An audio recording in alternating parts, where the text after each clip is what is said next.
In May of 1893, a property manager named Halbert Crane walked the north boundary of the Pershing grain land outside Millhaven, Missouri. He was checking fence posts and drainage, the kind of work that requires boots and a notebook and very little thought. When he reached the ravine on the north edge of the property, he stopped. There was a section of limestone dry stacking built into the east wall of the cut, running about 18 feet across, fitted tight each stone chosen for its flat faces and seated against the next with a precision that did not belong to nature. Crane stood there for a while. He looked at the wall. He looked at the overhang above it, 8 feet of solid rock extending from the cliff face like a ceiling that had been there since before anyone had a word for ceiling. He looked at the doorway space framed by two flat stones set on end. He looked at the gap between the top of the wall and the rock above 2 feet of open air that would have let in light and let out smoke in equal measure. He wrote in his notebook, possible old livestock, shelter condition stable, no action required. The note remained in the Pershing land records unvisited and unexplained for 11 years. 4 years before Crane wrote that note, on a Tuesday morning in October of 1889, a woman named Verity Briggs climbed down into that same ravine, carrying everything she owned. She was 28 years old. She had a horse tied at the rim above. She had a carpenter's adze that had belonged to her father. She had $41 sewn into the lining of her winter coat. And she had a knowledge of that particular piece of ground that no one else alive possessed because no one else had ever thought the ground was worth knowing. This is the story of what she built there and why she built it and what it cost and what it gave back. It begins not in the ravine but in a kitchen 4 years earlier, on the afternoon when a man named Cornelius Briggs gave his daughter a carpenter's adze as a wedding gift and a family received it in silence. The Briggs house in Millhaven County was a carpenter's house in the specific sense that every surface in it showed the hand of a person who understood what wood was for and how to bring out what was already in it. The kitchen table was cherry the grain, showing through a finish applied with care. The shelves were fitted to the wall with joints that did not creak or pull. The stairs rose at an angle that Cornelius had calculated over 3 days before he cut a single board, because the angle of a staircase determines everything that follows, and a man who does not measure before he cuts wastes both the wood and the work. Cornelius Briggs was not a man who made speeches. He expressed what mattered to him through the things he built and the tools he maintained and the way he showed his daughter how to walk a job site before picking up a tool, which is to say, he moved through the space first slowly and paid attention, and only then decided what was needed. He gave Verity the adze on the morning of her wedding, not in ceremony. He set it on the kitchen table and said this was your grandfather's before it was mine, and she understood that was the entirety of the speech. The adze was a small tool narrower than a hatchet, the blade set perpendicular to the handle so that it could plane a surface or shape a curve that a straight blade could not follow. It was old enough that the handle had been replaced twice, and the blade had been sharpened so many times over so many decades that it was narrower than it had been when new, reduced by use to its essential shape. It was the kind of tool that a man who understood tools recognized immediately, and the kind of tool that a man who did not understand them received in polite silence. The Prescott family received it in polite silence. Verity saw this. She was 24 years old, and she had her father's habit of seeing what was actually in front of her rather than what she expected to see. She saw the particular quality of the silence in the Prescott parlor that morning. She saw the way Edmund Prescott, her future father-in-law, looked at the adze and then looked away. The look of a man who has been presented with something he does not know how to value and who does not consider that a deficiency in himself. She said nothing. She put the adze in her trunk and kept it there, and over the 4 years that followed, she kept it in the barn. When she arrived at the Prescott farm on a shelf above the secondary workbench near the back wall, and not once in 4 years did any member of the Prescott family ask her about it. The Prescott farm occupied 40 acres of river bottom land in Millhaven County, Missouri. The land had been in the Prescott name since before the territory became a state, which was the fact that Edmund Prescott valued above all other facts about his own existence. He mentioned it with the frequency and tone of a man who considers a thing to be the foundational truth of his world and believes that the world shares this assessment.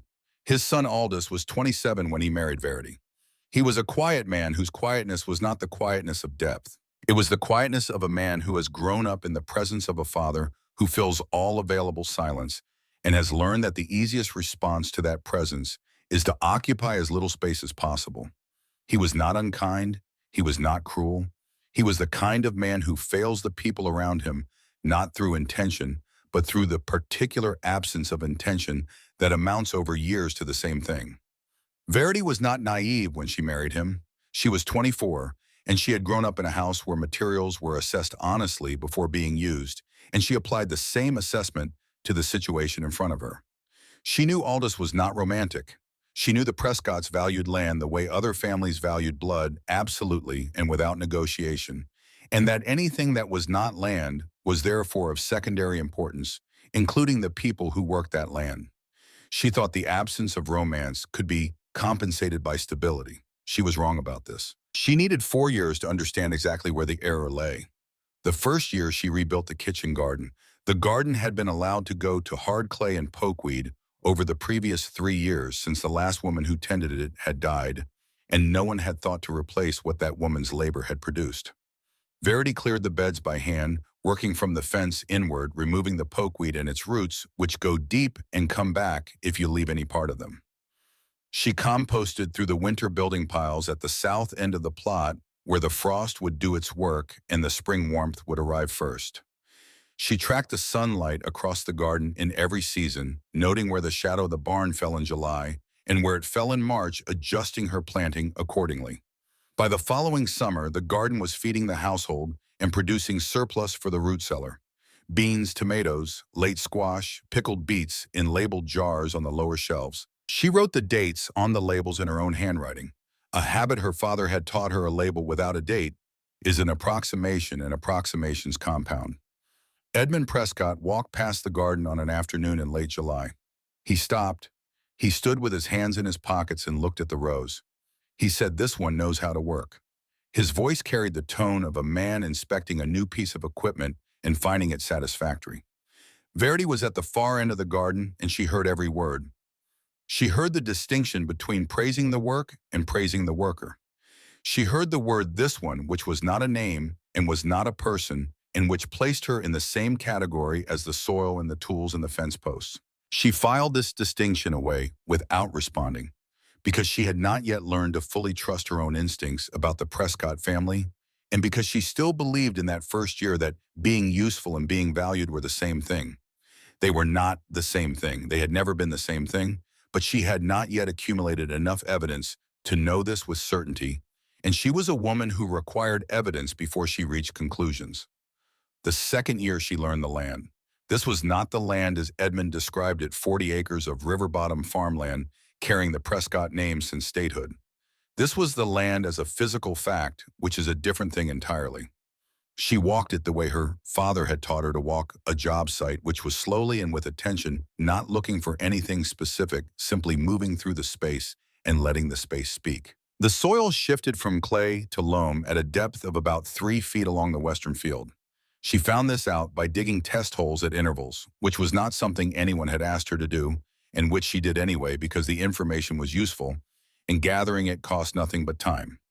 The spring that fed the stock tank in the north pasture ran cold in August when the other springs on the property warmed. She located the seep where it emerged from the limestone shelf under the ridge and understood that it was drawing from a different aquifer than the surface springs, deeper and more consistent. She mapped the drainage patterns after heavy rain, tracking where the water collected in the low corner of the east pasture and how long it sat before the ground absorbed it. She understood these things. Aldous did not. Edmund did not. The Prescott men knew the land the way you know, a room where you have always lived, which is to say they knew its surfaces and its habits, but not its structure.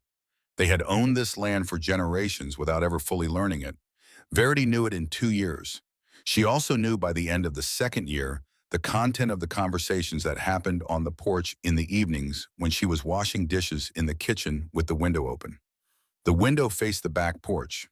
Sound traveled through that window the way all sounds travel between adjacent spaces, through whatever gap the builder left, and the builder of the Prescott farmhouse had left a gap of about 3 inches between the window frame and the outer sill, which was enough.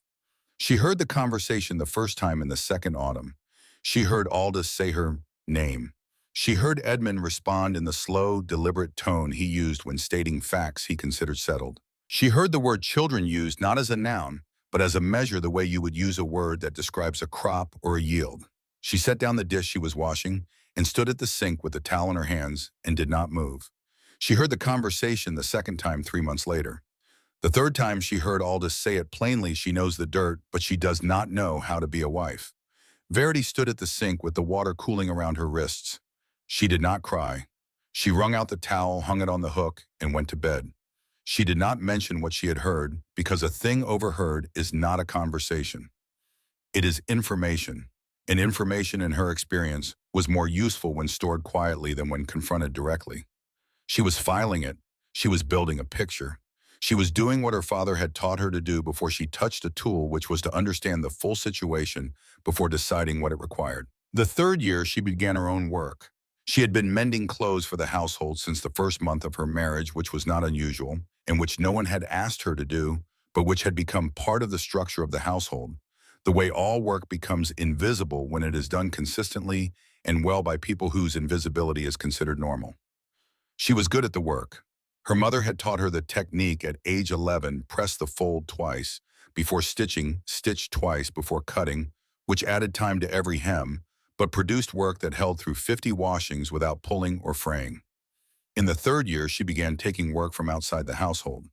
3 women in Millhaven found her through the process by which women in small towns find a good seamstress, which is by asking each other and which produces reliable results because women who ask each other for recommendations have a direct stake in the accuracy of the answer.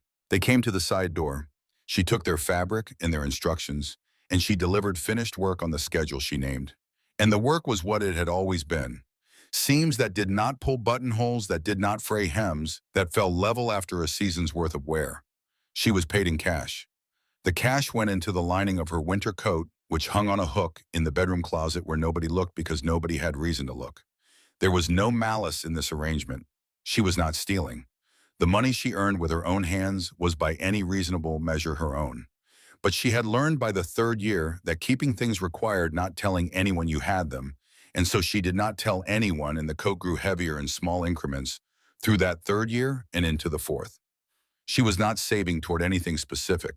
She was saving because a woman who has begun to understand her situation clearly will always save what she can, the way a person who sees weather coming on the horizon does not wait to close the windows. In the third year also she met Dorothea Vane. Dorothea was 55 years old and had been a widow for 8 years. She farmed 10 acres that bordered the Prescott land to the west, and she ran the place herself with the assistance of one hired hand during planting and harvest, and her own labor through the rest of the year. She had survived her husband's death by being the kind of woman who responded to difficulty by making a list of what was actually in front of her and then working down the list. She had survived 8 years alone by the same method. She was not sentimental.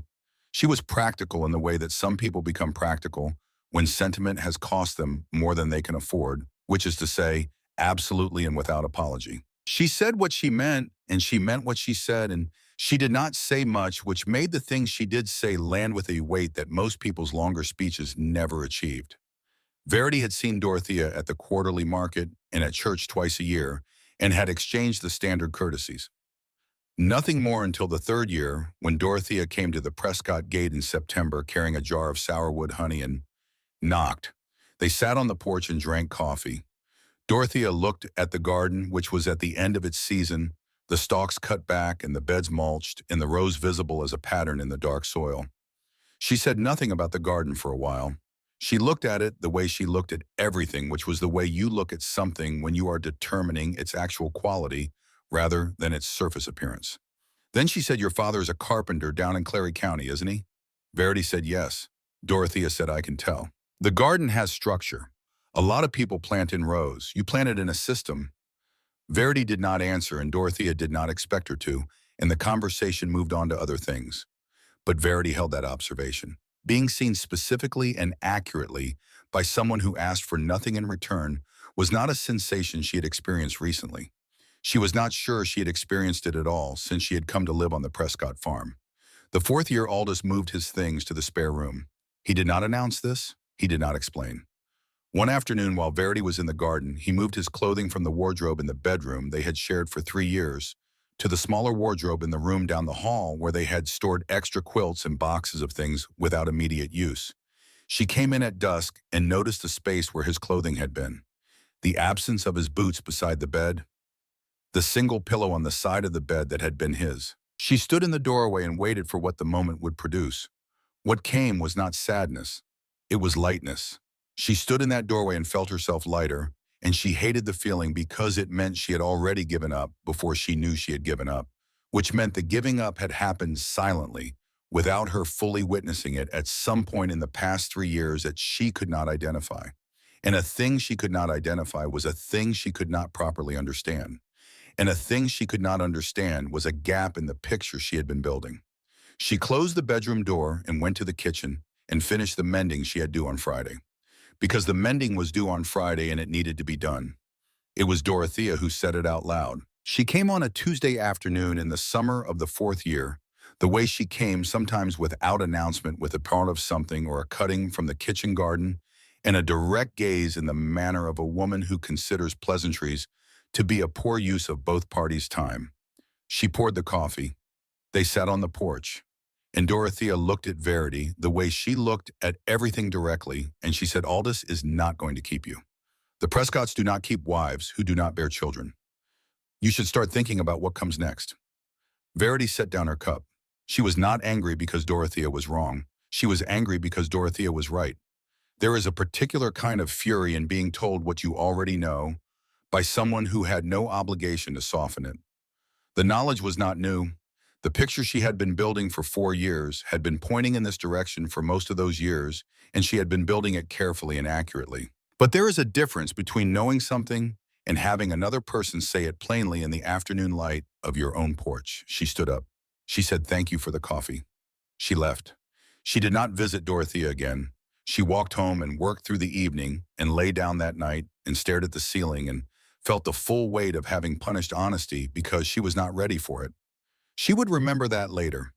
She would remember it, specifically the particular waste of it, the way she had walked away from the one person who had been watching her clearly and saying what she saw. In November of 1888, Verity found the overhang. She was walking the north fence looking for a gap she had heard the cattle were using. The fence ran along the top of a ravine that the Prescotts called the drainage ditch, which told you everything about how much attention they had ever paid to it. They had owned the land long enough for the name to have calcified into a fact, and a thing that has been called the drainage ditch for 40 years stops being examined and simply is. Verity had walked the ravine path before. She knew it ran about 600 feet through a limestone cut before opening into the creek that fed the river. She knew the walls rose 12 feet on either side. She knew the creek ran clear and cold from the springs upstream. What she had not known until that November afternoon was that the overhang on the east wall of the ravine, at the deepest point of the cut, was not a ledge. It was a roof. She had gone down into the ravine to check the post at the bottom of the fence line, and when the rain came, she stepped under the overhang and stood there. The rain fell 6 feet in front of her straight down, and the clay bank behind her was dry as powder. 8 feet of solid limestone ceiling above her, the face of the cliff rising vertically behind the ravine walls climbing on either side. The creek running 20 feet below down a gentle slope of mossy stone. She stood there for 20 minutes. The rain fell in front of her and did not touch her. The wind that had been following her along the fence line stopped at the overhang's edge and divided, half going left and half going right. The way wind always divides at a curved surface, finding no flat face to push against. Behind the overhang, the air was still and cool and carried the mineral smell of limestone that has been doing this for longer than anyone alive could calculate. Verity stood at the back of that dry clay bank with the rain falling in front of her and the solid stone above her, and she thought the thought that would change the direction of the next 4 years of her life. This is already a room. It simply has not been finished. She did not tell Aldous. She was not certain afterward why she had not. Perhaps because it felt like something she had found for herself, and what Verity found for herself she had learned over 4 years of marriage to keep quiet about until she knew what she intended to do with it. She intended to do something with it. She walked back to the house in the rain and said nothing. The end came on a Thursday in early October of 1889. Verity walked in from the garden at noon and knew before she reached the kitchen door. The knowing came from the quality of the silence, the kind that fills a house after a conversation has already concluded, and what remains is the formality of announcement. Edmund was at the kitchen table. Aldous stood by the window with his back to the room. From the hallway behind the kitchen, she heard a door close softly. Aldous' mother. The precise, careful sound of a latch catching the sound of a woman who knew what was about to happen and had chosen not to be present for it. Verity noted this sound and added it to the picture she had been building.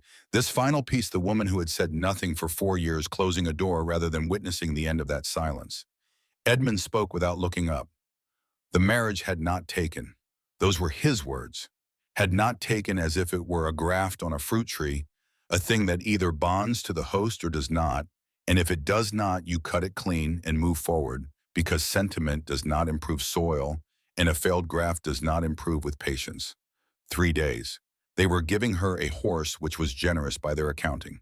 She could see them believing this, the way people believe in the generosity of gestures that cost them nothing they intended to keep.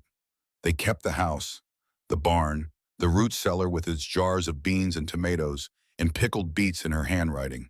The kitchen garden she had built over 4 years, from hard clay and pokeweed into something that produced. The 40 acres of river-bottom farmland that the Prescott name had sat on since before the territory became a state. Verity did not cry. She asked one question. She said, "What about the garden?" Edmund looked at her the way you look at someone who has asked the time at a funeral. His voice was entirely without effect. "The garden is on Prescott land." 7 words. 4 years of composting and clearing and planting and mapping sunlight through every season dismissed in 7 words by a man who had never once walked to the end of the second row. She looked at Aldous. He did not turn around. She would remember this longer than she remembered anything else from the 4 years of her marriage. Not his face, not his voice. The back of his neck turned away from her while his father ended her life in that house. The posture of a man who has agreed to a thing and cannot bear to watch it happen, which was perhaps the most Aldous thing she had ever seen him do. She had 3 days. She used them. The first night after Edmund had gone to bed and Aldous had retreated to the room where he was sleeping, now Verity walked through the Prescott house one last time. She did it the way her father had taught her to walk a job site, slowly with attention, touching the surfaces and reading them. Not because she wanted to remember the house, because she wanted to see it clearly exactly as it was without the softening that sentiment adds to things we have lived inside for years. The kitchen table where she had eaten 1,000 meals without being asked about a single one. She placed her hand flat on the surface, felt the grain under her palm. The root cellar door which she opened and stood in the frame of looking at the rows of jars she had filled the beans and tomatoes and the pickled beets, her handwriting on every label, her labor in every jar. She had enough provision in this alair to carry the household through February without buying at the store. The house would not understand this until February. She went to the garden in the dark and stood among the rows she had built from nothing. She pressed her hand flat against the soil the way she would press her hand against limestone later, to feel whether the thing beneath her was solid. And it was solid. It had been solid from the day she began improving it, and it did not belong to her. She went inside and did not look at the garden again. The first day she went to the barn and took the ads from the shelf above the secondary workbench. It had been her father's before it was hers, and it was hers regardless of what any deed said. She also took a book on farm construction from the shelf in the parlor, a book Edmund had bought years ago and never opened the spine, still unmarked the pages, still holding the stiffness of a volume that has been stored rather than read. She was not stealing a book. She was removing knowledge from a shelf where it was not being used and placing it in the hands of someone who intended to use it. She packed her sewing kit, her bedroll, and the winter coat with the $41 in the lining. The second day she rode into Millhaven, she did not buy anything. She walked slowly through the main street observing. She noted the dry goods store operated by a man of about 50 who stood behind his counter the way a fence post stands in a field present, in vertical and disinclined to unnecessary movement. She noted the hours he opened and closed, the rhythm of the customers who came and went, the particular quality of a man who said what he meant and nothing more. She was not shopping, she was planning. There is a difference, and Verity had always been able to feel the difference. The third day she put on the winter coat and packed the bedroll and her sewing kit and the ads into the saddlebags. She loaded the horse at the Prescott gate in the early morning before anyone in the house was moving. She rode south on the main road for less than a mile. Then she turned west. She followed the fence line for another half-mile to where the Vane property met the road. She stopped her horse at Dorothea's gate. Dorothea came out onto the porch. She was wearing her work clothes, a dark dress and leather boots, with the laces double-knotted the clothes of a woman who had already been up for 2 hours. She came to the porch rail and looked at Verity the way she always looked at things. She said, "Do you know where you are going?" Verity said yes, and then she turned her horse and rode north, was south toward the county line where Aldous had assumed she would go, not east toward Springfield where her sister Rosalind had a spare room and had twice written to say she would be glad to see Verity when Verity was ready to come. Not any direction that anyone in Millhaven County would have considered if they had been asked where Verity Briggs had gone, because the directions people expect you to take are the directions that lead away from things, and Verity was not going away from anything. She was going towards something. She rode north along the fence line that bordered the Prescott property through the stand of white oak and hickory that the Prescotts had never bothered to clear because the ground under it was too rocky to farm down the slope into the creek drainage, and along the path she had walked a dozen times checking fence lines and studying drainage. She rode until she could go no further on horseback, until the ravine cut deepened and the path narrowed to a ledge above the water, and she tied the horse to an oak at the rim. Dorothea stood on her porch and watched until the horse and rider disappeared into the tree line. She did not say where Verity had gone to anyone who asked. She did not say that Verity had ridden north instead of south. She noted these things in the deep place where she kept everything she saw, and she kept them there because Dorothea Vane understood that some things you witnesses are not yours to speak about. She went inside and fed her chickens.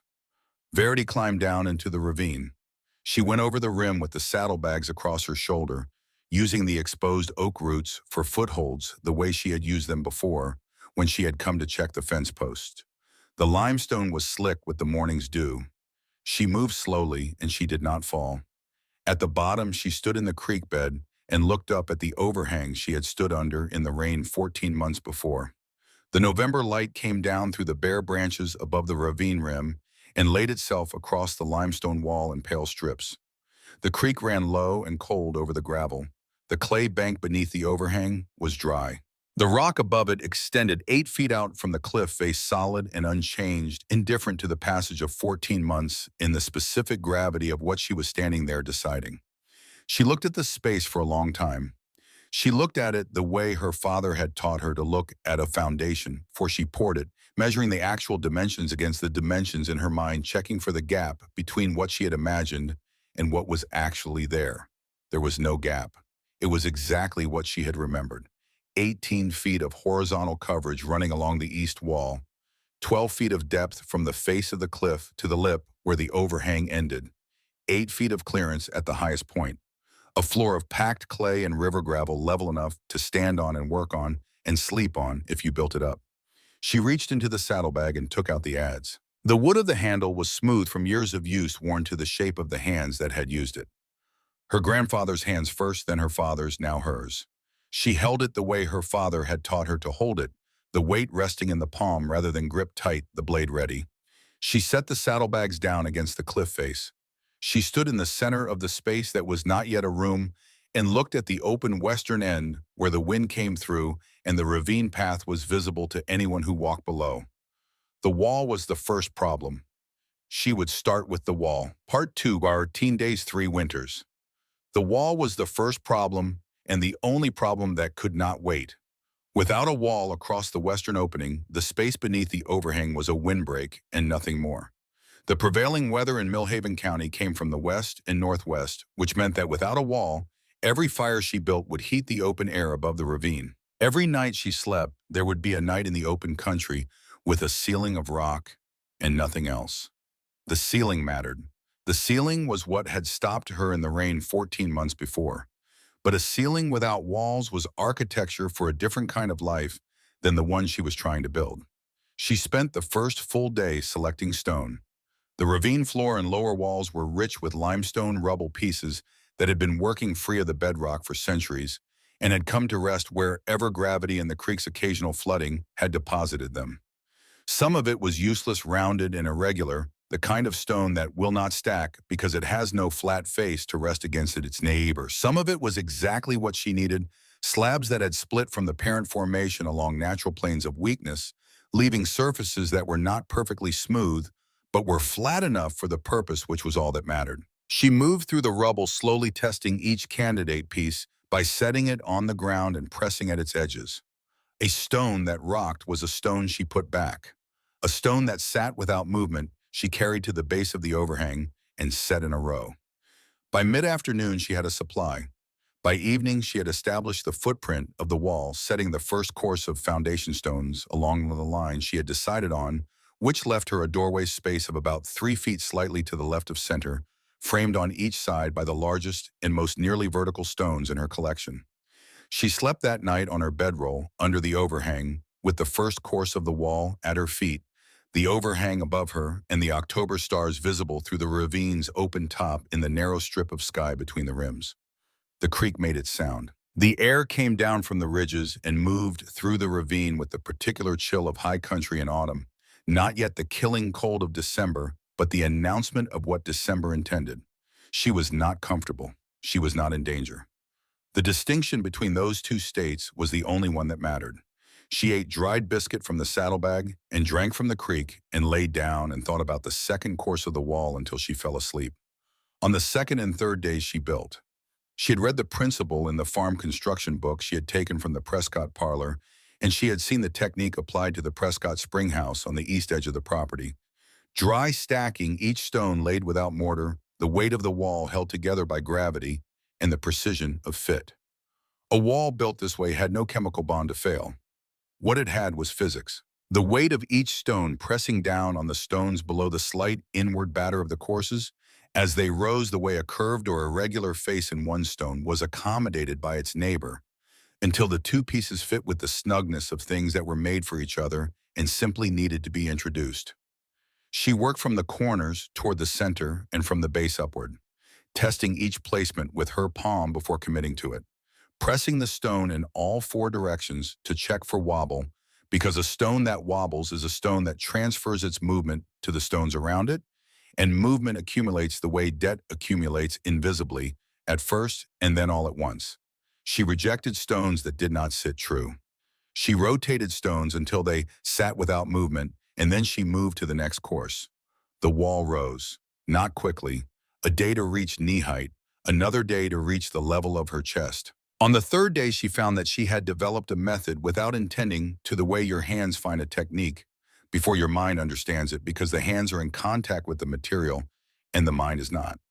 She was choosing stones by feel as much as by sight, learning the weight and texture of the limestone, with her palms understanding through the skin of her hands what her eyes confirmed. Her father had told her this would happen. He had said it the way he said most things, without ceremony, while they were working, while his hands were occupied with something specific. He had said the material tells you what it needs if you hold it long enough. Most people don't hold things long enough. They decide before the material has finished speaking. Verity had been 11 years old. She had been holding a board and trying to understand where to begin the cut. She had not fully understood the words at the time. She understood them now, with her hands full of limestone in a ravine in Milhaven County, Missouri, building a wall that no one had asked for and that no one knew was being built. On the fourth day she began the chimney problem. She had known from the beginning that smoke was the problem that could end everything. Smoke rising from the ravine would be visible from the property road, above which ran along the north boundary of the Prescott land and was used regularly by the Prescott family, by their hired hands, and by the occasional neighbor crossing through. Visible smoke meant a visible fire. A visible fire meant someone coming to look. Someone coming to look meant the end of everything she was building before it was finished being built. She could not have a chimney that rose. Any chimney that rose through the ravine walls or above them would be visible from the rim. But she could not survive a Missouri winter without fire, and fire without a flue meant smoke in the enclosed space that would drive her out or kill her, or both. She thought about this problem for the entirety of the fourth day, while she worked on the wall, turning it from every angle, the way her father had turned a board before the first cut, looking for the grain line that would tell him where the wood wanted to go. The answer was in the clay bank. The clay bank behind the overhang extended back into the hillside for at least 12 feet before it met the solid limestone of the ridge above. Clay was not stone, but it was dense and workable, and her father had spent enough evenings explaining the physics of heat and draft that she knew the principle warm air rises, which means a flue needs to go up before it goes out. But warm air also moves through enclosed spaces along a pressure gradient, and a pressure gradient is a direction not necessarily vertical. If she could create a horizontal channel through the clay bank 12 feet long, running back into the hillside at a slight upward angle, the smoke would travel through it and emerge through the face of the cliff above. On the far side of the ridge's crest, dispersed through the mat of bur oak roots that had been threading down through the limestone for 60 years. By the time the smoke reached the surface, it would have cooled. It would disperse through the root network. In daylight, it would be invisible. In cold weather, it might show as a faint haziness, the kind of shimmer that rose from the creek every morning and that no one ever looked at twice. She began cutting the channel on the fourth evening after the wall work was done. She used the adze's corner edge to score the clay, then hollowed it out with her hands in a flat stone that served as a scraper. The clay was dense and the work was slow, and she went 3 feet that evening before the light failed. She had a long way to go, the fifth day. She was at the upper end of the clay channel working the adze into the densest section near the back of the bank when she heard the sound. Hoofbeats. Above her. On the property road that ran along the ravine rim. She heard them before she processed what she was hearing, the way sound reaches the body before it reaches the mind, and her body acted before she decided anything. She set the adze down without a sound. She moved to the base of the east wall and pressed her back flat against the limestone feet, together arms at her sides. The clay channel and the partially built wall were behind her. The overhang was above her. If anyone looked down from the rim, they would see the ravine floor, the creek, the rubble along the walls. They would not see her unless they looked directly down into the deepest section of the cut. She held her breath. The hoofbeats came along the road at a steady walking pace, not a horse being hurried. A horse covering familiar ground. She counted the steps, 1, 2, 3, 4. The sound changed slightly as the rider reached the section of road that passed directly above her, where the limestone was closer to the surface, and the impact rang differently. The hoofbeats slowed, then stopped. Silence. Not the silence of a man who has continued on, the silence of a man who has paused. She could hear the creek below her. She could hear the faint, regular sound of the horse shifting its weight on the packed earth of the road above. She could hear her own pulse in the sides of her throat, the specific drumming of a body that has received a signal it does not have language for yet, but that every cell in it understands. She did not move. She counted. She reached 100 and then started again. The horse shifted above her. The saddle leather made the small sound that leather makes when a rider adjusts their position, leaning, perhaps looking at something. Looking down into the ravine. She could not know what he saw from up there. She could only know that the wall was 4 courses high and the clay channel was a scar in the bank that was not natural, and that whether these things were visible from 30 feet above in October light was something she had not yet had the opportunity to test. The hoofbeats resumed. They continued along the road at the same walking pace they had arrived with, moving north, fading gradually into the ordinary background of wind and water until they were indistinguishable from everything else. She stayed against the wall for 15 minutes after the last sound. Her hands were shaking by the time she allowed herself to move, and she did not try to stop them, because shaking hands were information, and she was a woman who valued information. What her hands were telling her was what she had understood intellectually from the beginning, but not yet felt in her body, that building the wall was one problem. Keeping it invisible was a completely different problem. And the second problem would govern every decision she made from this day forward, because there was no version of the rest of this where discovery was acceptable. She went back to the clay channel and worked until it was too dark to work. But everything she did from that afternoon forward, the selection of stone, the angle of the wall, faced the positioning of the doorway, the depth at which she cut the drainage channel, later the color and texture of the materials she used, all of it was done with the second problem in mind, which was not concealment exactly. It was deeper than concealment. It was the understanding that the best hiding place is not the one that is difficult to reach, but the one that no one believes exists. A wall that looks like a natural limestone face is not a hidden wall. It is simply part of the ravine. She spent more time than she should have in the early days on the face of the wall. On choosing stones whose gray-brown weathering matched the existing cliff face, on setting them at the slight irregular angles that natural stone settles into over centuries, not plumb, not deliberately irregular, but the specific randomness that is not randomness, but the accumulated result of freeze and thaw in time. She left the top of the wall 2 feet below the overhanging ceiling, an open gap that would read from above as shadow, not as construction. On the fifth night, she finished the wall, and on the fifth night, she cried. She had not planned to. She would not have predicted it. She was not a woman who cried as a practice or as a response to difficulty, and the 5 days of building had been the most purposeful 5 days she had lived in 4 years, which meant they had been better days than most of what had come before. But she lay down on the bedroll behind the finished wall, and the temperature of the ground came up through the wool, the way cold always came up through anything you placed on limestone in October, steadily and without hurry and without any particular feeling about the matter. And her body, which had been burning through its reserves for 5 days, on dried biscuit and creek water, began to register the arithmetic of what it was actually inside. She was 28 years old. She was lying on a stone floor in a ravine in the Ozark Hills. Everything she owned was in 2 saddlebags and on her back. The horse was tied to an oak above the rim, and she had not been up to check on it since the afternoon. The wall she had just finished was 4 feet tall, and it was the finest thing she had owned since her father's house, which was a fact so bleak and so complete that she could not look at it sideways.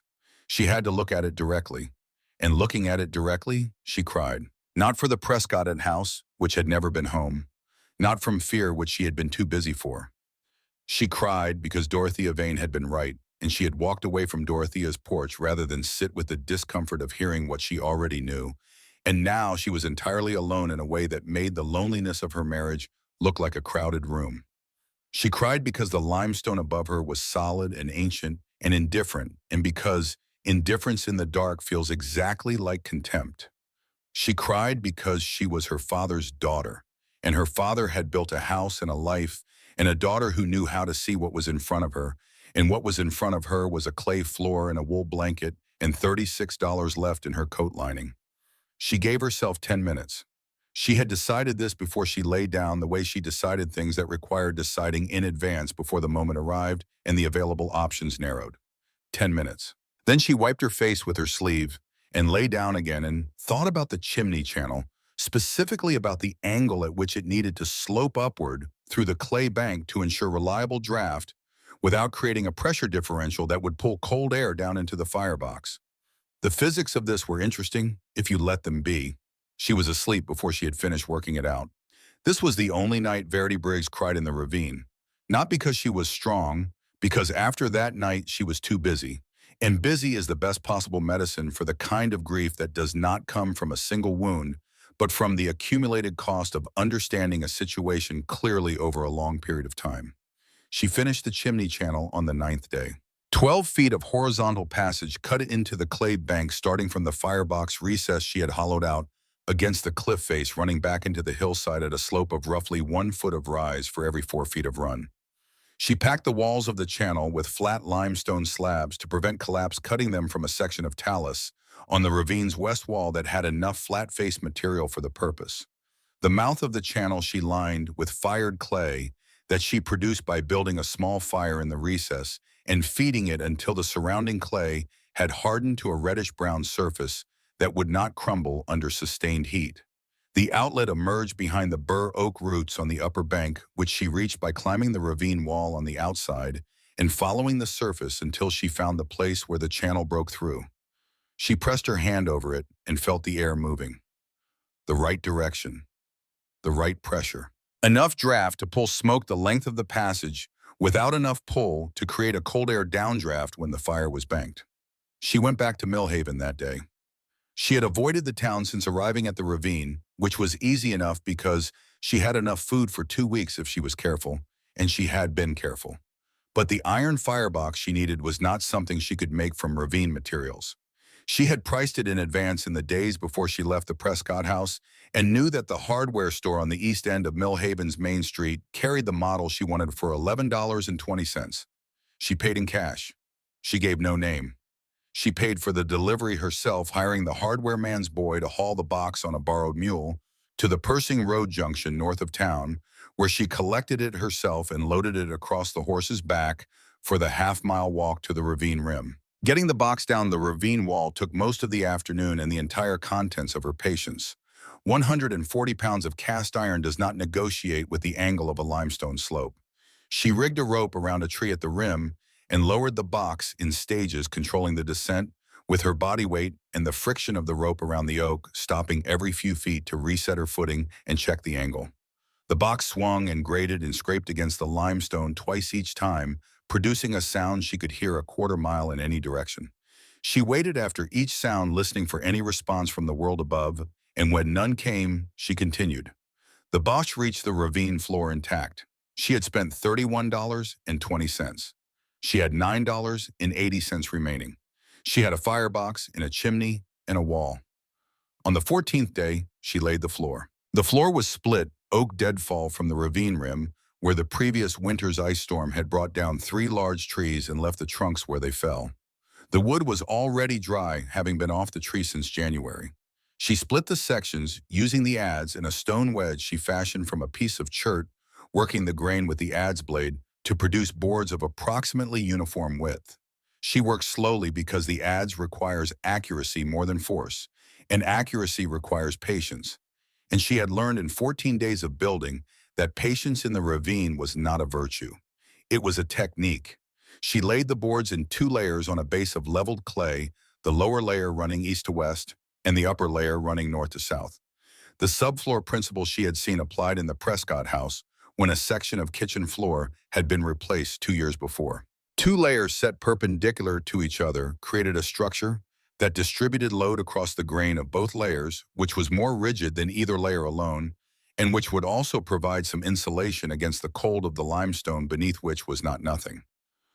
On the 14th day, late in the afternoon, Verity stood in the center of the finished space and turned around once.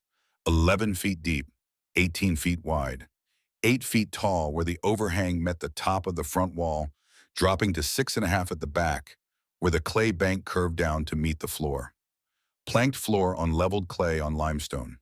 3 clay-cut shelves in the bank, face one at knee height, one at waist height, one at shoulder height. The firebox set against the back wall with the chimney channel running into the hillside behind it. The doorway in the front wall, framed by 2 flat-faced stones set on end, with a piece of canvas she had bought in Millhaven hung from a length of rope strung between the lintel stones. She had spent 14 days and $31.20. Everything else she had cut, shaped, and fitted from what the ravine provided. It was smaller than any room she had ever lived in. It was the first space in 28 years of her life that belonged entirely to her, without anyone's permission. She moved in on a Thursday in mid-October, not with ceremony. She untied the canvas panel to let the afternoon light in, laid her bedroll on the oak platform she had built on stone legs to keep it off the floor, set her sewing kit on the middle shelf she had cut into the clay bank, and lit the firebox for the first time. She fed it dry oak splits until the firebox walls were hot, then packed it with green wood to bank it for the night. The smoke went where she had designed it to go. She stood outside this doorway and looked up at the bur oak roots on the upper bank. Nothing visible. The air above the roots showed nothing in the afternoon light. She waited until dusk and looked again. A faint shimmer barely there, the kind of thing you would only notice if you were specifically looking for it and knew what to look for. She waited for the air temperature to drop another 10 degrees and looked a third time. Nothing that anyone riding the property road above would look at twice. She went inside. She pulled the canvas panel across the doorway. She sat on the edge of the platform with her hands in her lap and listened to the firebox working and the creek running outside and the ravine settling into its nighttime register, which was quieter than the day by a margin she was learning to measure. The second problem had been solved as well as it could be solved. Now she needed to keep herself alive through winter. She went to Millhaven on a Tuesday morning in late October, 7 days after moving in. She had spent the 7 days checking the ravine for everything she had missed in the first 2 weeks. The places where the walls settled and needed to be shimmied, the drainage behavior of the ravine floor after a night of rain, the way the firebox temperature behaved in the enclosed space, and what she needed to sustain the heat through the night without burning through more fuel than the ravine could provide. She had a list by Tuesday. She had specific requirements, and she had a plan for how to meet them that did not require her to explain herself to anyone. The dry goods store was on the main street of Millhaven. She had observed it twice during the planning period, once from across the street and once from the barber's bench near the front window, and she had developed a clear picture of its proprietor. Emmett Gale was 50 years old approximately. He had the build of a man who had done physical work for the first part of his life and had been doing something more sedentary for the second part, broad through the chest and shoulders, but with the slight forward curl that comes from years of leaning over a counter. His hair was gray at the temples. His face was weathered in the way of men who spend time outdoors in all weather without much thought to the effect. He was not a man who smiled at customers by default, and he was not a man who offered more conversation than the transaction required.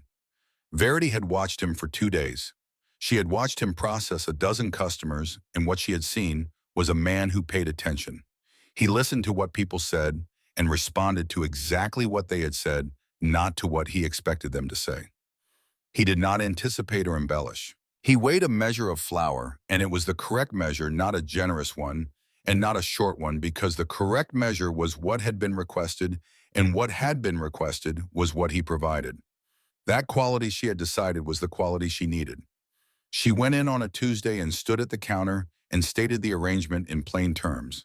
She would take orders for seamstress work through his counter. Customers would leave fabric and instructions at the store. She would collect them every Tuesday. She would return finished work every Friday. Payment would pass through the counter. He would not need to know where she lived, where she worked, or what her name was before the one she was using now, which was Briggs, which had always been her name and was her name again. Emmett Gale looked at her for a longer time than she had seen him look at anything. His eyes were gray and steady and did not carry the quality of a man deciding whether to trust a stranger. They carried the quality of a man reading a document, assessing its actual terms rather than its apparent terms, looking for what it required of him before he agreed to what it appeared to offer. He said, "What do you need from me besides the counter?" She said, "Your silence." He said, "I have plenty of it." He did not ask another question. Not that day, not in the 3 years that followed. He turned back to his ledger. She turned toward the door. And then he spoke once more without looking up, in the even tone that appeared to be the only tone available to him. He said, "I open at 7 on Tuesdays. I don't finish my coffee until 8. So don't expect conversation." Verity stopped walking. Something shifted in her chest, small and specific, like a window opening in a room that has been closed too long. A sound that began somewhere below her ribs and wanted to be a laugh, and that she caught before it reached her mouth because she was not yet reacquainted with that sensation, and because she was in the dry goods store on the main street of Millhaven, and it was not the time. She walked out into the October morning with 3 orders already waiting on the counter behind her. She rode north. November came. The creek dropped and steadied. The ravine held its temperature in a way that the open hillsides could not, the limestone walls absorbing the sun's thin warmth through the short days and releasing it through the long nights at a rate that was neither generous nor dramatic, but was consistent, which was more useful than either. The smell of the ravine in November was something she had not anticipated. Wet oak leaves decomposing along the walls, a rich, heavy scent that sat in the air like a presence. The mineral smell of the limestone itself, cold and permanent. The smell of a thing that does not change and does not care whether you notice it or not. And underneath both the smell of the oak smoke from the firebox, which moved through the clay channel and came out filtered and cool and barely present, a background note rather than a statement. She cut wood every morning. The ravine slopes above the cut had enough deadfall to provide for one person through a winter if she worked at it, and she worked at it. She dragged dead branches down the slopes to the ravine floor, broke them to length over a flat stone, and stacked them inside the front wall where they would stay dry. She cut green wood sparingly only when the deadfall ran short in a particular radius, and she cut it in the sections of the ravine that were not visible from the road above, and she cut it at mid-morning when any casual rider on the road above was unlikely to be present.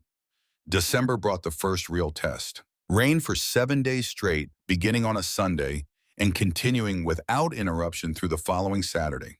Not a storm, but a siege, the sky dropping a steady gray curtain of water at a rate that the ravine floor could not absorb quickly enough. The creek, which had been 4 feet wide and 6 inches deep in October, climbed to 8 feet wide by the third day and had crossed the ravine floor by the fourth running in a thin film across the packed clay, finding the slight downslope toward the creek channel, moving with the patient certainty of water that is going exactly where it has always gone. On the fourth evening, it reached the base of the plank floor. Verity sat on the sleeping platform with her feet drawn up and watched the water move across the boards. The planks were set on clay, which was absorbent to a point. Past that point, the clay would saturate and the water would pool beneath the boards. And pooled water beneath unsecured planks in an enclosed space produced exactly the outcome she had been looking at since the third day the boards would float. When they floated, they would shift. The floor she had spent 4 days fitting and leveling would disassemble itself without any force being applied to it, simply by following the law that objects in water move to where the water takes them. She sat on the platform and made the calculations she had learned to make in the past 2 months. Not what she felt about the situation, what the situation required. If the water rose another 12 inches, move the firebox to the platform. If the water rose another 24 inches, exit through the doorway, climb the wall to the ravine rim, wait on high ground. She had spare matches in the saddlebag, which was above the waterline on the shelf she had cut at shoulder height. She had 5 days of dried food. She had the horse at the rim, which she had checked the previous morning. She planned both scenarios in full. Then she sat on the platform and watched the water, because watching the water was the only information-gathering activity available to her at that moment, and she was a woman who did not waste time on things that were not either useful or necessary. The water reached the edge of the platform at 2 in the morning. She was still awake. She could feel the cold of it through the oak of the platform floor, 3 inches of cold water resting against the base of the structure on which she sat. Then the water held. For 6 hours it held at that level. The creek outside was running heavy and fast, and the ravine floor was submerged, and the water that came into the space stopped at the edge of the platform and went no further. She did not understand exactly why until later, when she found the seam in the ravine wall that was draining the lower floor into the creek channel at roughly the same rate the water was coming in. But she did not need to understand it that night. She only needed to know that it was holding. By morning, the water was receding. The floor was wet, the lower surface of the planks dark with absorbed moisture, but every board was where she had laid it. The structure was intact. The firebox sat on its clay shelf undisturbed. The canvas panel she had taken off the doorframe and hung on the upper shelf above the waterline was dry. She climbed down from the platform before the sun was fully up and began digging. She cut a drainage channel along the inside base of the front wall, with the adze sloping it toward the doorway, and then continuing through the ravine floor in a line to the creek channel. She lined it with limestone rubble, and packed the edges with clay. The work took 4 days because she did not stop until it was correct. She did not eat a full meal in those 4 days because eating took time and the channel was not finished. She slept 5 hours a night because the channel was not finished. When it was finished, she ate a full meal and slept 8 hours. She had learned something from the flood that she could not have learned any other way. The ravine was not hers. She lived in it. She had built in it. She had shaped it to her purposes and would continue to shape it. But it belonged to the water and the stone and the 60 million years of geology that had carved it, and it would remind her of this whenever it chose. She would adapt or she would leave. There was no third option. This was not a lesson she resented. It was a lesson she respected the way her father had taught her to respect a saw, by understanding that the tool does not care about your intentions, only about whether you are holding it correctly. The first winter passed and the second summer came, and with it the specific satisfaction of a person who has survived something that required their full capacity and has emerged on the other side, knowing precisely and without speculation what they are capable of. She had her 3 customers through Emmett Gale's counter. She had added 2 more by spring word, having moved through the women of Millhaven in the reliable fashion of women who have found something that works and want it to be available. She had earned enough to replace the food stores she had consumed through winter and to purchase 2 items she had been thinking about since November, a better tin pot and a second wool blanket.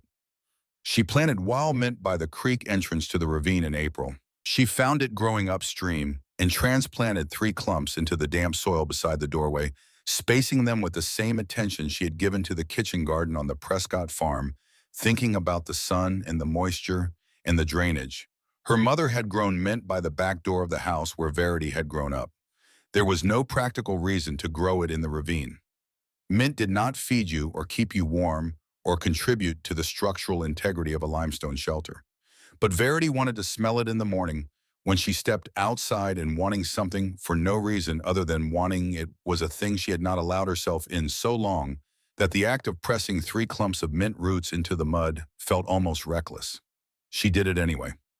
On a Tuesday in July of the second summer, she came to Emmett Gale's counter to collect her orders and found beside the 3 wrapped packages a small parcel of brown paper with no label. She stood at the counter and looked at it. She unwrapped it. 3 sewing needles. Size 9. Fine gauge, the kind used for leatherwork in heavy canvas, harder to push through dense fabric, but capable of carrying a heavier thread without bending. She looked at Emmett Gale behind the counter. He did not look at her. He was writing in his ledger, the pencil moving in the small, precise strokes of a man for whom handwriting is a form of measurement. She said, "How much?" He said, "No charge." She said, "I pay for what I receive." He set down the pencil. He did not look up. His voice was the same flat, even instrument it always was, delivering information without editorial content. He said, "You've been using 7s on heavy fabric. I can tell from the stitch spacing in your last 3 orders. 9s will hold better on hide and canvas both." Verity stood at the counter. She had been using size 7 needles on heavy fabric for 3 years. The same needles her mother had taught her, with the same needles she had always used because they were the needles she had, and she had never thought to question them. They worked. They produced seams that held. She had not considered that a different needle might produce seams that held better because she had not had anyone looking at her work closely enough to notice the difference. Emmett Gale had been looking at her stitch spacing. The least talkative man in Millhaven County had been examining the specific technical quality of her work with enough attention to identify her needle gauge from the finished product.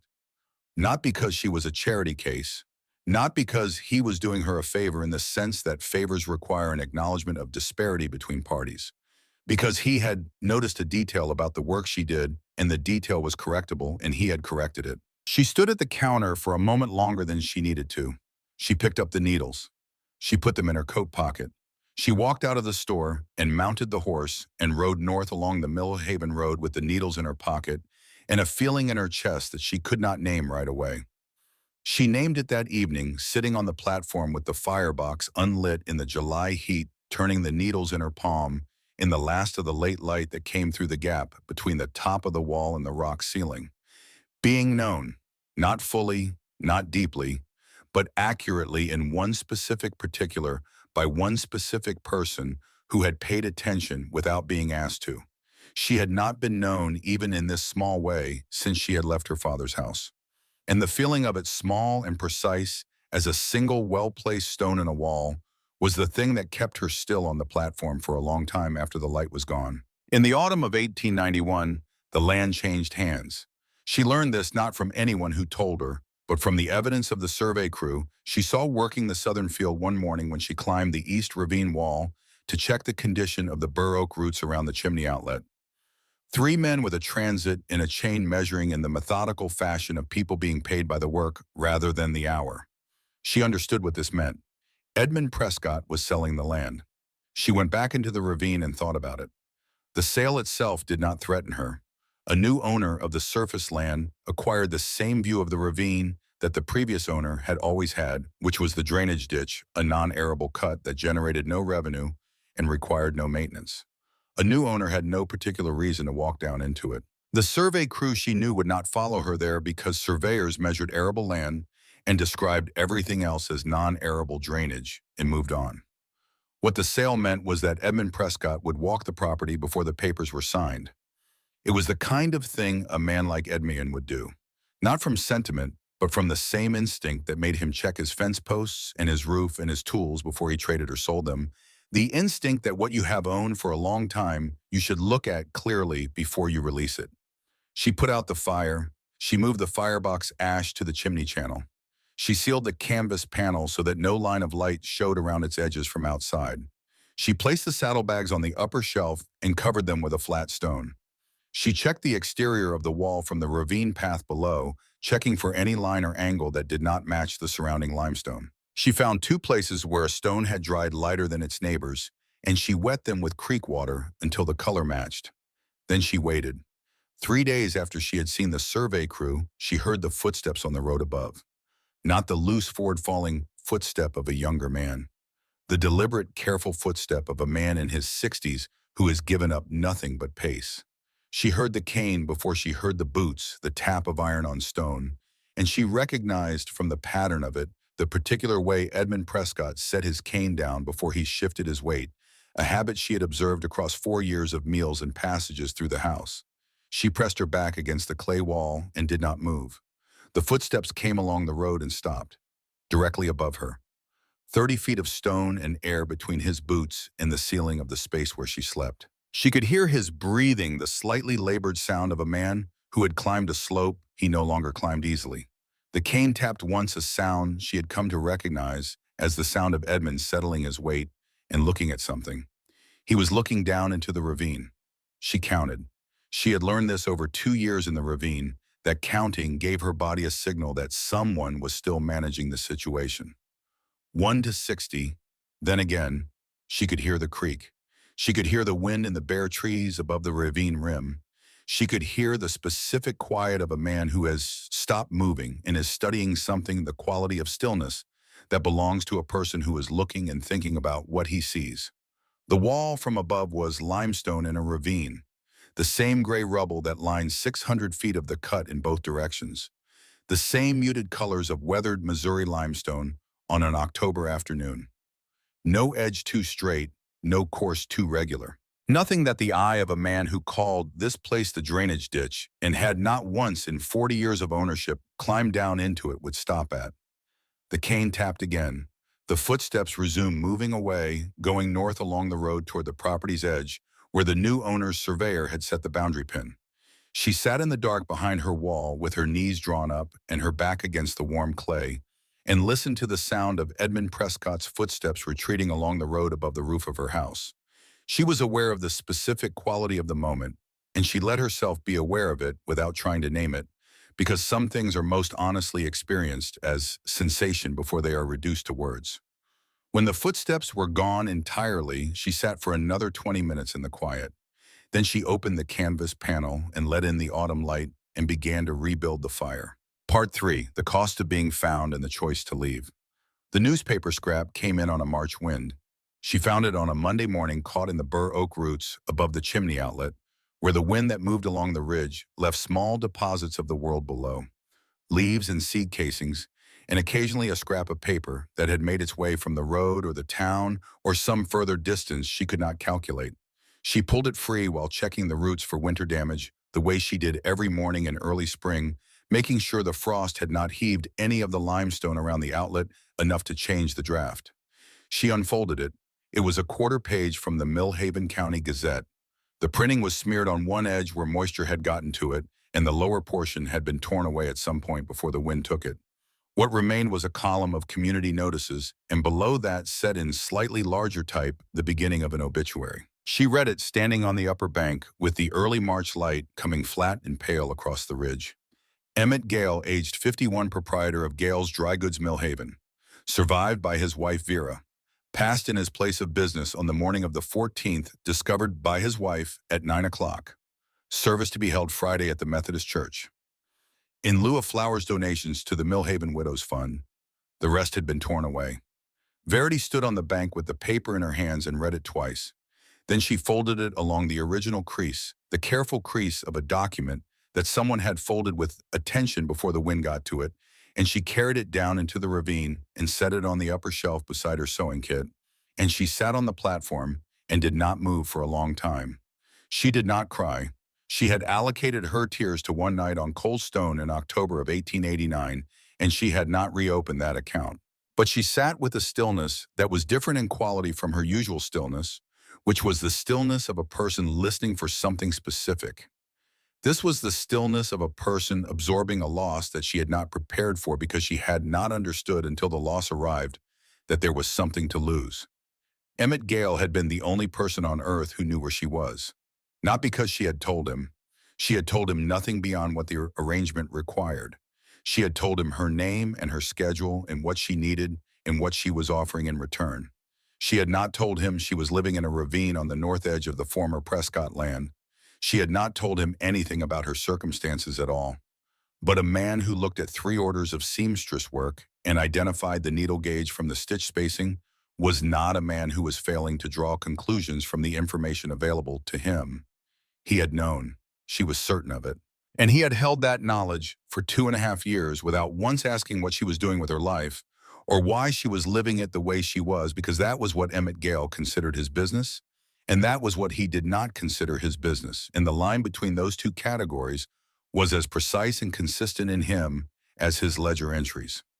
He had held her secret not as a secret, as a fact that was none of his business.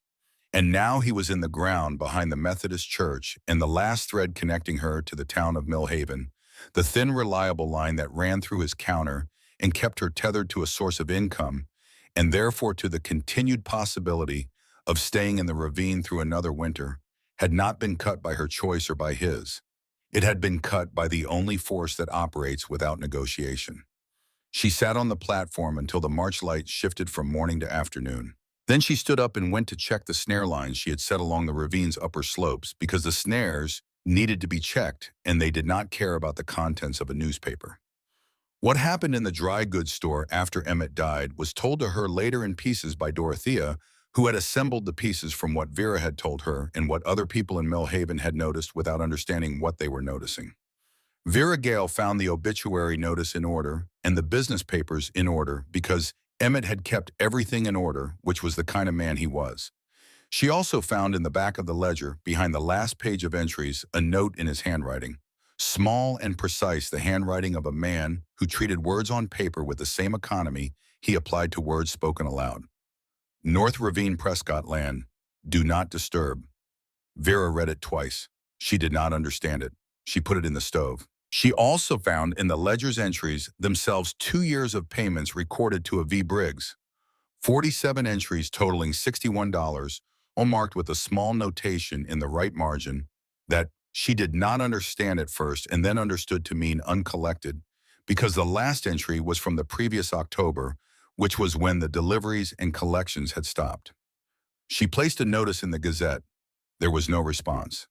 This was what Vera told Dorothea several weeks after the funeral, during the kind of conversation that two women have on a Sunday after church when one of them has been carrying something and has finally found someone she trusts enough to set it down for a moment. She mentioned the note, the North Ravine, the strange uncollected money. Emmett's particular quality of silence on the subject of the seamstress who collected work through his counter.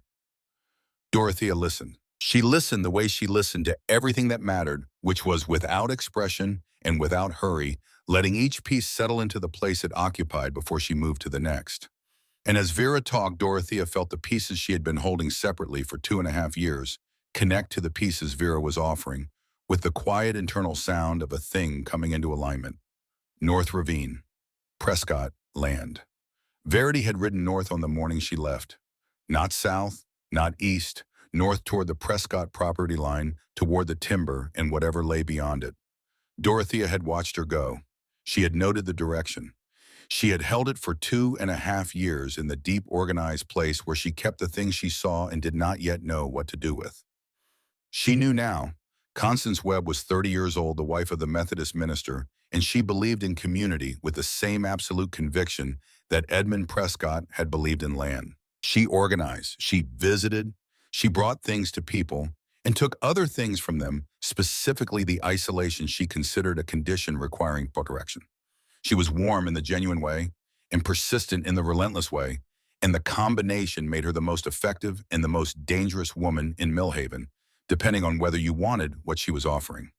She had noticed the seamstress work coming through Emmett's counter 2 years before, had noticed the quality of it, which was not merely competent, but exceptional, the work of someone who had been taught correctly and had then spent years refining the technique until it stopped being technique and became something closer to instinct. She had commissioned a shirt for her husband and received it and turned it inside out and examined every seam with the attention of a woman who had been running a household for 8 years and knew what good work looked like when she was holding it. After Emmett died and the arrangement at the counter stopped, Constance began asking around. Not maliciously. She did not have a malicious nature. She was doing what she always did, which was identifying a person she believed might need something and then pursuing that person with the patient thoroughness of someone who considered her own persistence to be a form of charity. She asked Vera. She asked the women who had used the counter arrangement. She asked the hardware man. She asked the barber. Verity watched this from across the street. She made several Tuesday morning trips to Millhaven in the weeks after Emmett's death for supplies she genuinely needed, and on 2 of those Tuesdays she observed Constance Webb moving through the commercial district of Millhaven with the focused energy of a woman conducting a search. Verity sat on the bench outside the apothecary and drank the coffee she had bought inside and watched Constance go in and out of the dry goods store, the hardware store, the post office, and she understood with the cold clarity that 2.5 years in the ravine had given her that the greatest threat to everything she had built was not winter and was not flood and was not the Prescott family. It was the goodwill of a stranger who believed that a woman living alone was a woman in distress and who intended to provide relief whether the woman wanted relief or not. She was in the ravine on an afternoon in early April when she heard the sound on the ravine path. Not hoofbeats, footsteps. Slow and careful, the footsteps of someone descending a slope that required attention. A cane touching stone. She had heard a cane on these slopes before and had pressed herself against the clay wall and not moved. But this cane had a different rhythm. Not the decisive, measured tap of a man covering familiar ground. The careful, intermittent tap of a person who was taking their time because their knees required it. She stood up from the platform and moved to the doorway and pulled the canvas panel aside an inch. Dorothea Vane was at the bottom of the ravine, 20 feet from the wall. She had come down the east side following the path that ran along the base of the cliff, using the same limestone outcroppings for footholds that Verity had used when she first came down 18 months ago. She was wearing her work clothes. Her hair was up. She held the cane in her right hand, and she was breathing with the deliberate control of a woman who has been using breath management to overrule her body's objections for many years. She reached the ravine floor and stood still and looked at the wall. Verity watched her from behind the canvas panel. She watched Dorothea's face as the woman looked at what was in front of her, the 18 feet of dry stacked limestone fitted with a precision that had required 14 days of sustained work and 2.5 years of maintenance and improvement. The doorway, the gap at the top where the light came in, the bur oak roots above the upper rim trailing down against the cliff face like the fingers of a hand. Dorothea's face did not show surprise. It showed something quieter and more durable. The expression of a person recognizing a shape they have been trying to imagine for a long time and finding that the reality is larger than the imagination. She said Verity. One word spoken at normal conversational volume, neither a call nor a whisper. The word of a woman who had considered the situation and decided on the direct approach. Silence. The creek ran, the wind moved through the ravine.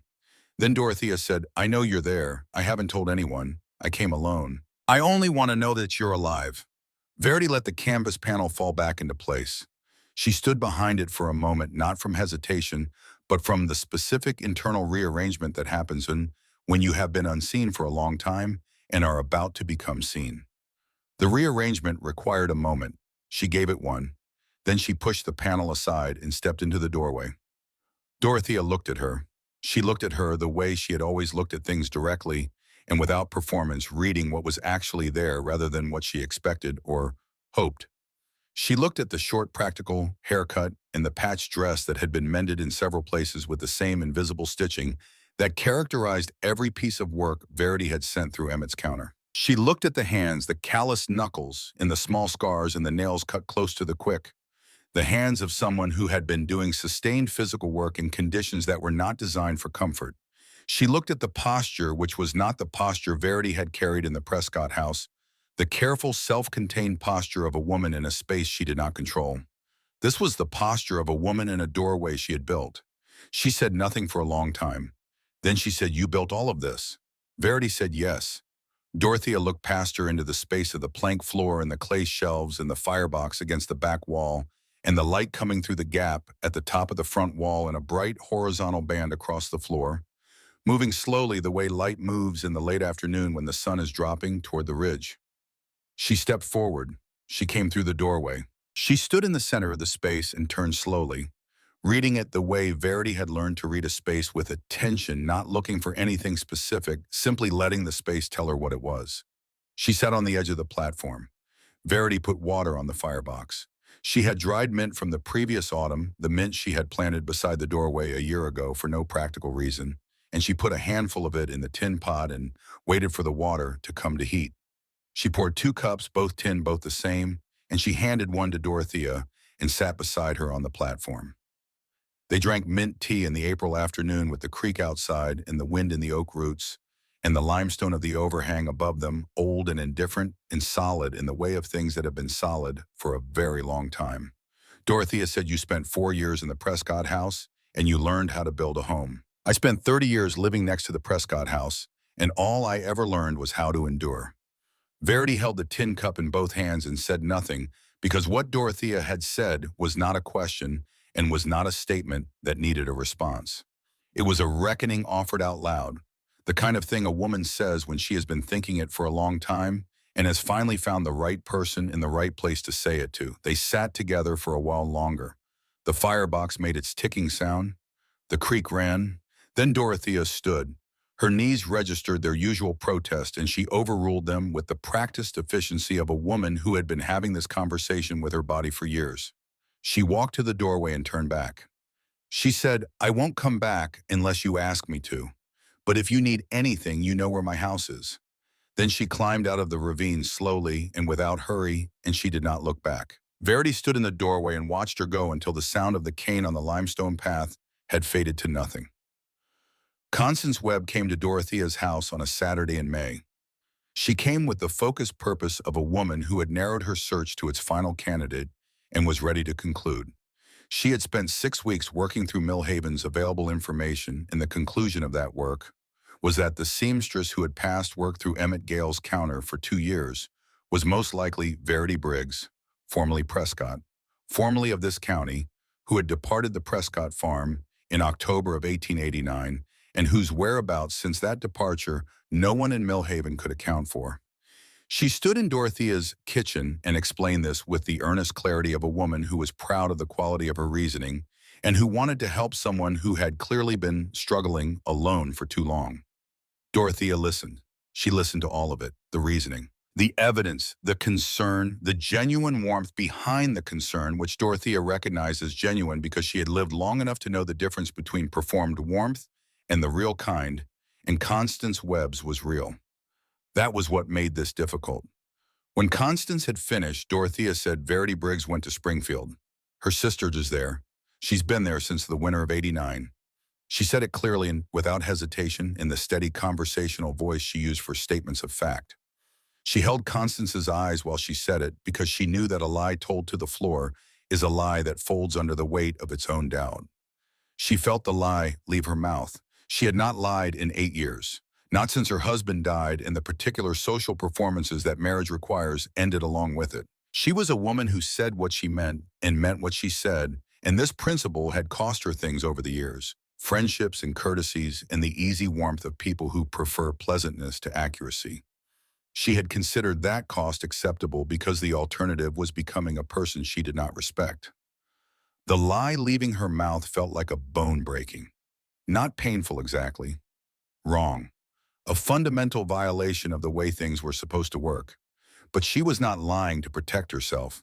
She was lying to honor the only request Verity had ever made of her, which was not made with words, but with the act of a woman who had seen a bundle of food hanging on a branch at the trailhead and chosen not to take it because taking it meant being known, and being known meant being found. Verity had asked without asking to be left alone, the clearest possible way a person can make that request. Dorothea had received it. She was honoring it.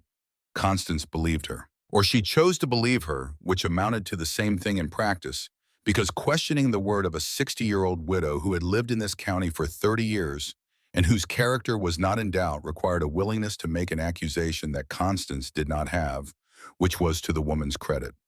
She thanked Dorothea for the information. She left. She turned her attention to other women in Millhaven who needed what she had to offer, and in time the question of the seamstress through Emmett's counter became one of those small mysteries that small towns carry without resolution, a detail that is occasionally mentioned and never explained. Dorothea sat at her kitchen table after Constance left and looked at the wall for a long time. She did not feel good about the lie. She did not expect to feel good about it. Lies told for good reasons were still lies, and a woman of her age and character was not going to pretend otherwise simply because the reason was sound. She had done what was necessary. She had done it knowing the count, and she would carry the cost without making a performance of carrying it. She got up and fed the chickens. Spring moved through the ravine in the way that spring moved through ravines, which was earlier and more noticeably than it moved through open land, the walls catching and amplifying the increasing warmth of the sun in a way that made the season feel more deliberate in the cut than it did on the slopes above. The creek warmed from the surface down.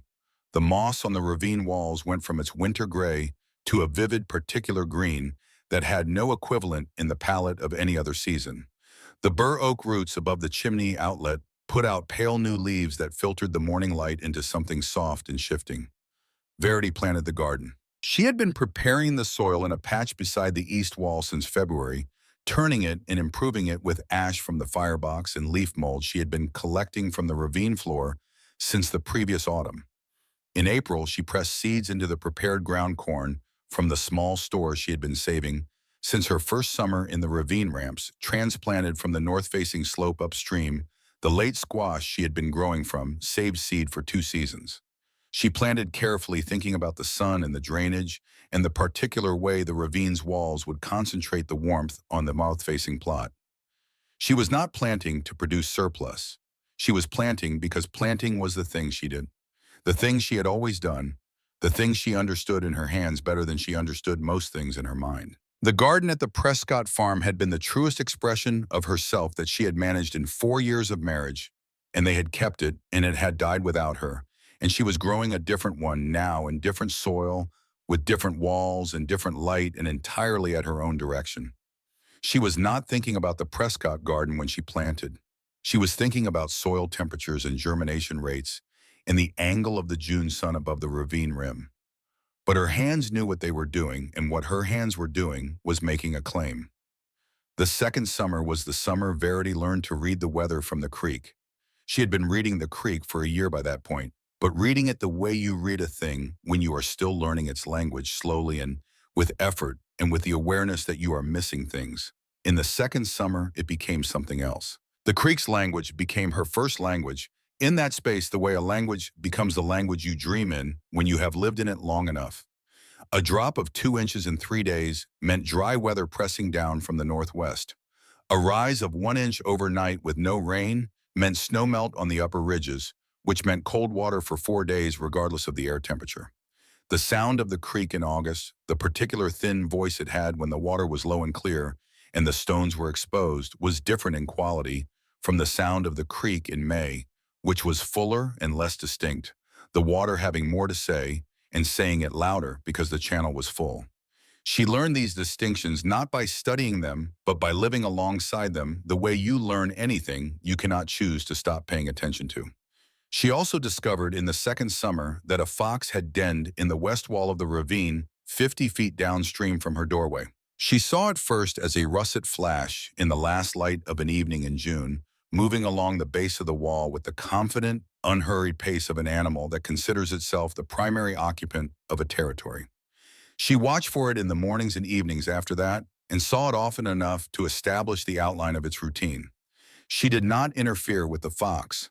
The fox did not interfere with her.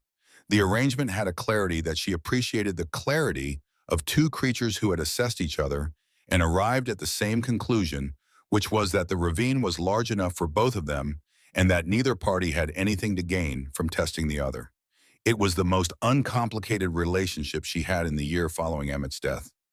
In the autumn of 1892, her third autumn in the ravine, Verity made a decision about the work. She had been thinking about it since May, since the Tuesday she had stood across the street and watched Constance Webb moving through Millhaven with the methodical thoroughness of a woman who was very good at finding people who did not want to be found.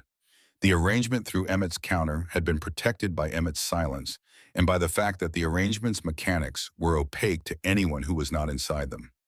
Without Emmett, the arrangement had no such protection. Its replacement, whatever it was, would have to manage without the particular quality of discretion that Emmett had provided simply by being who he was. But there was a deeper consideration. She was 31 years old. She had been in the ravine for 3 years. She had built what she intended to build. She had learned what the ravine had to teach her, and the learning had been specific and complete in the way that her father's teaching had always been specific and complete, not comprehensive in the sense of covering everything possible, but thorough in the sense of covering what was needed, the way a foundation covers the footprint of the structure that will stand on it and nothing more. She had enough money now to do what came next. She had more than enough, which was a condition she had never experienced before and which felt in the ravine in the autumn of her 3rd year there like a form of information. The question was not whether to leave. The question was when. And the answer to when was not a date she could identify in advance. It was a condition she would recognize when she arrived at it. The condition of having finished. She was not finished yet. She could feel the not finished quality of it the way you feel the weather coming, not with any specific sensory evidence, but with the accumulated instinct of a person who has learned to read the signs. She stopped going to Millhaven for work.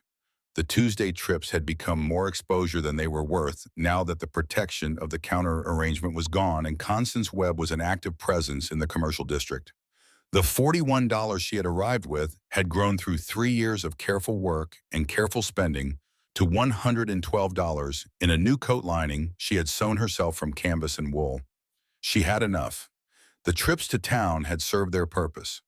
The thread connecting her to Millhaven went quiet. No ceremony, no announcement. Emmett would have understood this. He would have noted the absence of Tuesday visits in his ledger, as he noted everything, and he would have concluded whatever he concluded, and he would have kept that conclusion to himself as he kept everything. She missed him in the specific way she had missed her father after she married. Not with grief exactly, but with the particular awareness of an absence that had once been a presence. The awareness that something was not there that had been there, and that the world's character was slightly changed by the subtraction. The 3rd winter came cold and stayed cold. She had enough wood. She had cut more than enough starting in July and continuing through September because she had made the calculation the previous February of how much she had needed versus how much she had, and the gap between those numbers was not one she intended to experience again. The woodpile against the south wall of the ravine was the largest she had accumulated, and it was the first winter in 3 years that she did not make the calculation of days remaining against fuel remaining and find the margin uncomfortably thin. The cold in January was the deepest she had experienced in the ravine. Single digits on the nights when the wind came straight from the northwest off the ridge, the kind of cold that does not feel like weather, but like a property of the air itself, as if the air had always been this temperature, and the warmer months were the aberration. Inside the space, the firebox ran steady, and the clay walls did what clay walls of sufficient mass do, which is absorb the heat slowly and release it slowly, and maintain a temperature in the enclosed space that bore no consistent relationship to the temperature outside. She was not warm in the way of a heated house. She was warm in the way of a thing that has been designed to conserve what it has, rather than generate what it lacks. This was a distinction she had understood since the first winter, and that she now lived inside so naturally that she no longer thought about it the way you stop thinking about a language once you've stopped translating and started thinking directly in it. She spent the long winter evenings with her sewing and with the specific kind of thinking that deep cold and firelight encourage, which is the thinking that does not pursue a conclusion, but circles around one returning to the same point from different angles each time until the point becomes clear. The point she was circling was the question of finished. She had survived 4 winters in the ravine. She had built a home in a place that no one believed existed. She had fed herself and sheltered herself and maintained herself through floods and cold, and the sustained attention that a limestone ravine in Missouri demands of anyone who lives in it. She had done this without help, without acknowledgement, without anyone knowing it was being done. She knew it. That was enough. That had always been enough. The knowing was hers, and it could not be taken or questioned or dismissed in 7 words by a man who had never walked to the end of the 2nd row. And she had saved $112, which was the practical knowledge that the theoretical knowledge had made possible, which was what knowledge was for. The answer came in February. She had been expecting it to come dramatically because she had been taught by the accumulated weight of stories that important things arrive with force, with a clear before and a clear after, with a moment that can be identified and pointed to later. She had been taught this by the same culture that had taught her that a marriage was the beginning of something rather than the beginning of an interval. The answer did not come dramatically.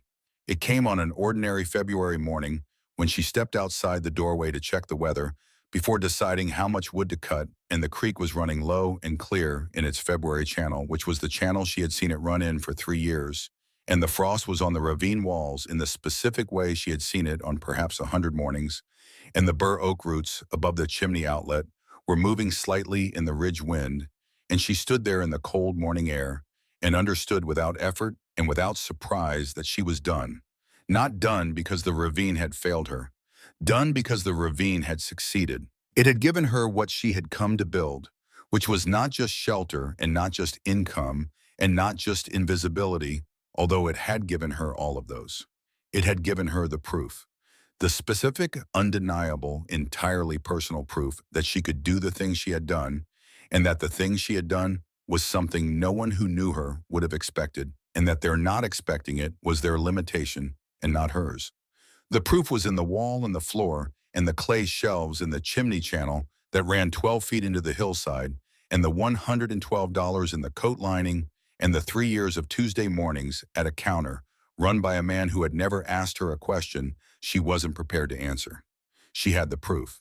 She did not need to stay in the ravine to keep it. She would carry it the way her father had carried 40 years of carpenter's knowledge, not in a book and not in a building, but in her hands and her eyes and her habits of attention. It was hers in the way that only things you have earned by doing them are yours, completely and permanently impossible to confiscate. Staying longer would not add to it. Staying longer would simply be staying. And Verity had not built this to become someone who stayed in a thing past the point of its usefulness.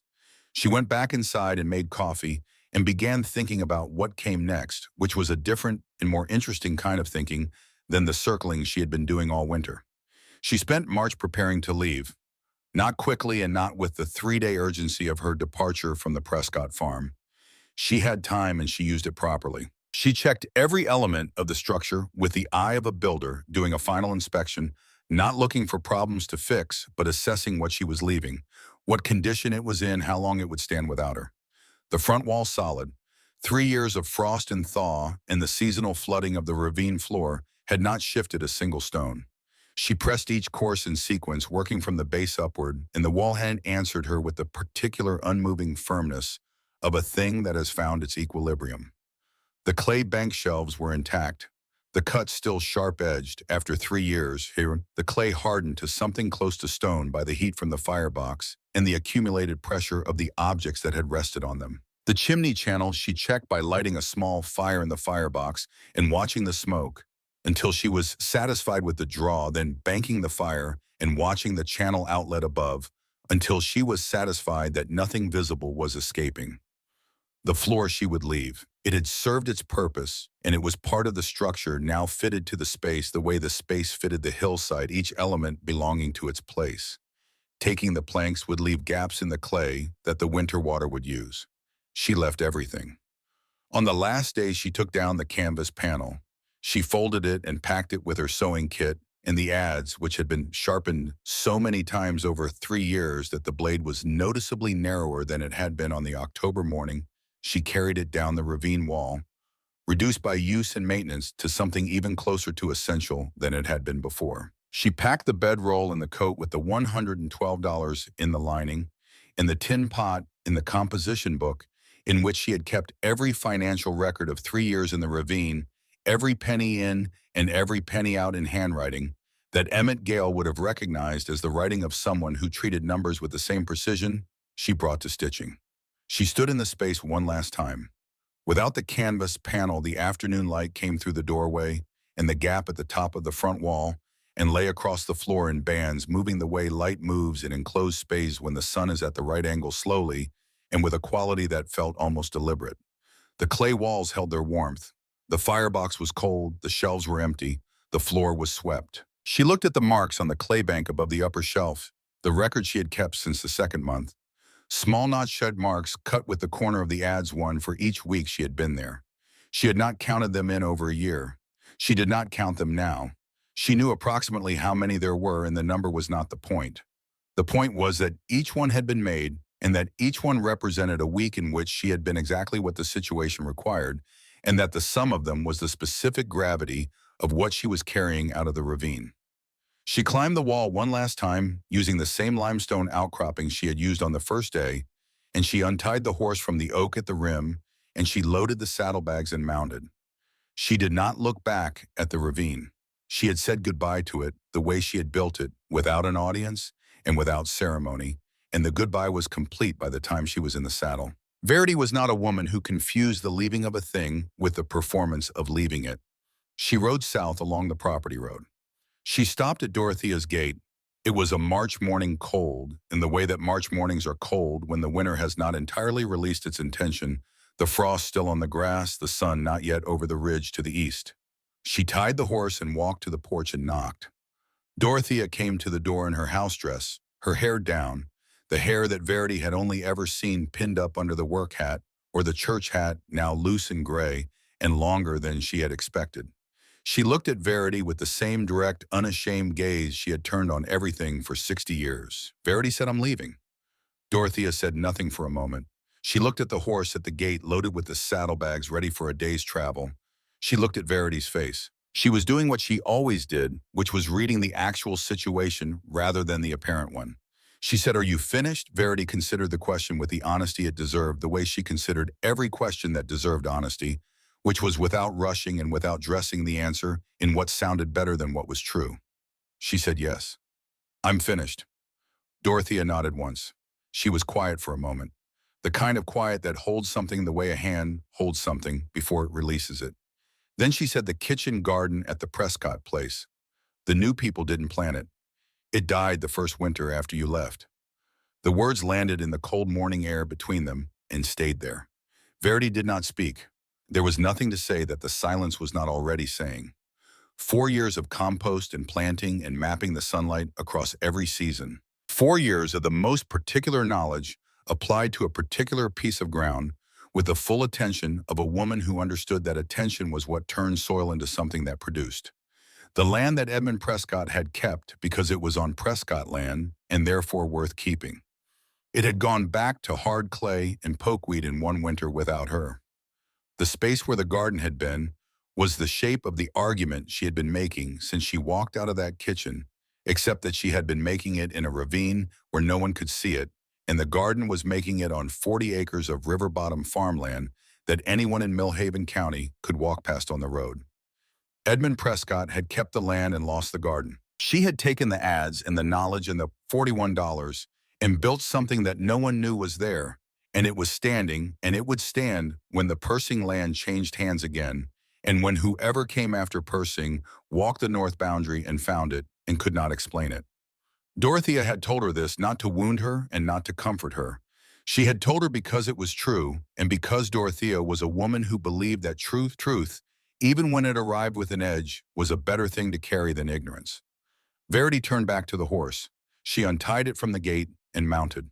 She gathered the reins. She looked at Dorothea on the porch, who was standing in the cold March morning in her house dress without her coat because she had come to the door quickly and had not thought to get it, and who was looking back at Verity with the expression of a woman who has kept a significant secret for a significant period of time and is now watching the secret walk away. Verity said thank you. She meant it to cover everything which it could not, but which it was the most accurate word available for. Dorothea nodded. Verity rode south. She did not look back at the house. She did not ride past the Prescott property for a final look at the ravine she had lived in and the wall she had built and the kitchen garden that had died. She had no interest in last looks. She had built her goodbye into the act of leaving itself, and the act was complete. And she was on a horse with $112 in her coat and an adze that had been in her family for 2 generations, and the specific, irreducible knowledge of a woman who had proved something to herself in a limestone ravine in the Missouri hills and did not need to prove it again. She rode toward the county road. The frost was still on the grass. The sun was coming over the ridge to the east. The horse moved at a walk steady and unhurried, covering ground. Behind her, somewhere north of the road and below the rim of the property, Persing now owned and would eventually sell to someone who would sell it to someone else. The wall she had built still stood in the ravine that the Prescotts had called the drainage ditch. The front wall with its fitted stones, the clay shelves, the firebox and the chimney channel that ran 12 feet into the hillside and emerged behind the beer oak roots. The plank floor on its leveled clay. All of it dry, all of it solid, all of it precisely as she had left it. 2 months later, Halbert Crane walked the north boundary on a Tuesday in May and found it. He stood in front of it for a while. He wrote in his notebook, possible old livestock, shelter condition, stable, no action required. He did not disturb it. He moved on to the next post in the next section of fence, doing the work that required boots and a notebook and very little thought, the same as always. And the ravine closed behind him, the way it had always closed, with the particular silence of a place that has learned to hold what is given to it without explanation and without the expectation of being understood. Verity Briggs did not disappear from Millhaven County in October of 1889. She simply did not appear. And that is a different thing entirely. It always has been.